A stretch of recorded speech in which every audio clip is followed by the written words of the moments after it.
Good morning dear students. Hope कल का जो वीडियो था वो आपको समझ में आया होगा कि आपको अपना इंग्लिश वर्क कैसे करना है एंड चैप्टर में जो डिफ़िकल्ट वर्ड्स थे जिसके हिंदी मीनिंग मैंने आपको कल सेंड किए थे वो भी समझ में आए होंगे। So today I am going to start with the chapter explanation. आज मैं आपको चैप्टर जो है एक्सप्लेन करने जा रही हूँ। तो children, the first chapter of your reader book is a poem named All things bright and beautiful, just like this picture। ये पिक्चर जो आप देख रहे हैं स्क्रीन पे, ये कितनी ही ब्राइट एंड कितनी ही ब्यूटीफुल है। बिल्कुल उसी तरीके से हमारी ये पोएम भी है जिसको मैं अभी आपको एक्सप्लेन करने जा रही हूँ। सो चिल्ड्रेन, कल मैंने आपको central idea of the poem भी भेजा था, तो पहले मैं आपको सेंट्रल आइडिया समझा देती हूँ, उसके बाद हम चैप्टर एक्सप्लेनेशन समझेंगे। The poem tells about the greatness of God the Almighty। ये जो पोएम है वो क्या बता रही है, ये हमारे जो गॉड हैं जिनको हम क्या कहते हैं, Almighty, उनकी महानता के बारे में, उनके ग्रेटनेस के बारे में। He has created this universe including everything in it। उन्होंने ये पूरे यूनिवर्स को बनाया है जिसमें सब कुछ आता है। He has given us eyes to see and lips to tell everyone about his greatness। और उन्होंने हमें क्या दिया है, उन्होंने हमें ये सुंदर सुंदर दो आंखें दी हैं, आपको ये सुंदर सुंदर आंखें दी हैं जिससे कि आप इस पूरे यूनिवर्स को, सारे लिविंग बीइंग्स को, सारे क्रिएचर्स को देख सकते हैं। और लिप्स दिए हैं जिससे कि आप उनकी महानता को सबको बता सकते हैं। ठीक है, so this is the central idea of the poem. Now let's start with the first paragraph of the poem. All things bright and beautiful, all creatures great and small, all things wise and wonderful, the Lord God made them all।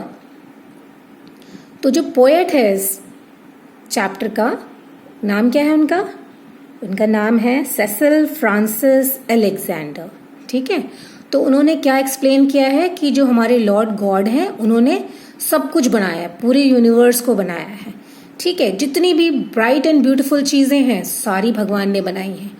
जितने भी living creatures का क्या मतलब होता है, living things, जिसके अंदर सब कुछ आते हैं, आपके ह्यूमन बीइंग्स, आपके बर्ड्स, एनिमल्स, इंसेक्ट, सब कुछ, चाहे वो छोटे हो चाहे वो बड़े हो, हर एक चीज को किसने बनाया है, गॉड ने बनाया है। All things wise and wonderful, और सारी चीजें क्या है, it is wise and wonderful. Wonderful मतलब होता है अमेजिंग। तो जितनी भी चीजें हैं ये सारी चीजें किसने बनाई हैं, हमारे भगवान ने। Now second paragraph, each little flower that opens, each little bird that sings, he made their glowing colors, he made their tiny wings।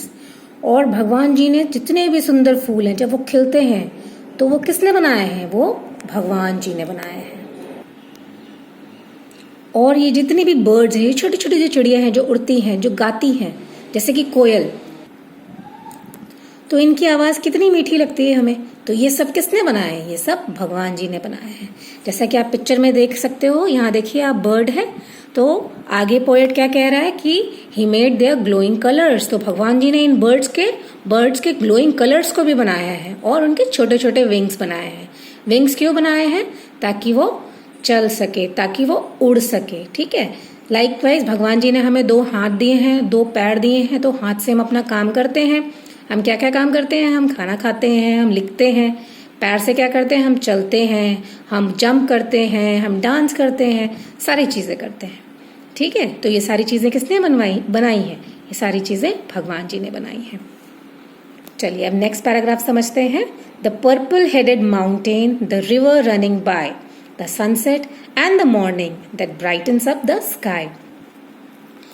तो अब पोएट क्या बता रहा है कि जो माउंटेन्स हैं वो किस कलर के हैं, पर्पल कलर के।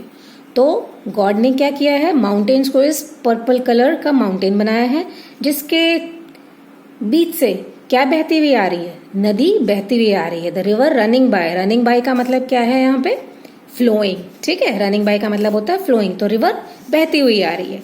और the sunset and the morning, जो सनसेट और जो सुबह का टाइम, उससे क्या होता है, जब सूरज उगता है सुबह, अगर सुबह सुबह सूरज को उगते हुए देखोगे आप तो बहुत ब्यूटीफुल लगता है वो सीन। एंड सेम वे जब सन डूबता है शाम के वक्त, तो उस टाइम पे आपका जो स्काई होता है इट लुक्स वेरी ब्यूटीफुल। तो उसकी वजह से क्या होता है, हमारा जो स्काई है वो बिल्कुल ब्राइटन हो जाता है, बहुत सुंदर लगता है। तो ये सारी चीजें किसने बनाई है? ये हमारी सारी चीजें गॉड ने बनाई है। Now next paragraph, the cold winds in the winter, the pleasant summer sun, the ripe fruits in the garden, he made them everyone. तो ठंड में जो ठंडी ठंडी हवा चलती है और गर्मियों के मौसम में जब आप सुबह सुबह उठते हो और ठंडी ठंडी हवा चलती है, तो ये सारी चीजें वो सब कितनी अच्छी लगती है हमें, है ना। तो जब आप महसूस करते हैं, फील करते हैं, सुबह सुबह आप अर्ली मॉर्निंग उठिए, कितनी ठंडी सी हवा चलती है, तो वो सारी चीजें किसने बनाई है? सारी चीजें हमारे भगवान जी ने बनाई हैं। The ripe fruits in the garden, और जो पके हुए फल गार्डन में नजर आते हैं, ये सारी चीजें किसने बनवाई है? ये सारी चीजें भगवान जी ने बनाई हैं। He gave us eyes to see them, और भगवान जी ने हमें आंखें दी हैं ताकि हम ये सारी चीजें अपनी आंखों से देख सकें, और लिप्स दिए हैं ताकि हम ये सारी चीजें बता सकें। How great is God almighty, ताकि हम बता सके क्या, कि जो हमारे ऑलमाइटी गॉड हैं वो बहुत ग्रेट हैं। Who has made all things well, जिन्होंने ये सारी चीजें इतने परफेक्टली बनाई हैं। तो आई होप आपको ये सारी चीजें समझ में आ गई होंगी। Let's understand the word meaning of this chapter. तो the very first word is bright. Bright का मीनिंग क्या है? शाइनिंग, जैसे मैंने आपको हिंदी मीनिंग ऑलरेडी बताया था। Next word is creature. अभी क्रिएचर का मीनिंग मैंने आपको बताया, लिविंग थिंग्स, जिसके अंदर birds, animals, insects, human being सब आते हैं। Next is wonderful. Wonderful meaning amazing, मतलब बहुत अच्छा, बिल्कुल डिफरेंट। ओपन्स, स्प्रेड आउट, मतलब बिल्कुल खुल जाना दूर दूर तक। Glowing, giving steady light without frame. जब आप देखते हो सूरज की जो किरणें निकलती हैं, तो वो क्या धीरे धीरे निकलती है, एकदम से तेज नहीं होती, तो धीरे धीरे जो लाइट निकलती है that is known as glowing. ठीक है।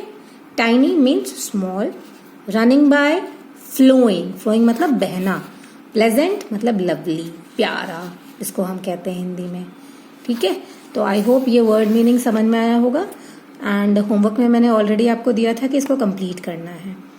एंड इन केस अगर पोएम में कोई भी डिफिकल्टी हो, कोई भी पैराग्राफ ऐसा हो जो नहीं समझ में आया, तो प्लीज आप मुझे कॉल करके दोबारा से वो चीज पूछ सकते हैं। Thank you so much for listening carefully. Have a nice day.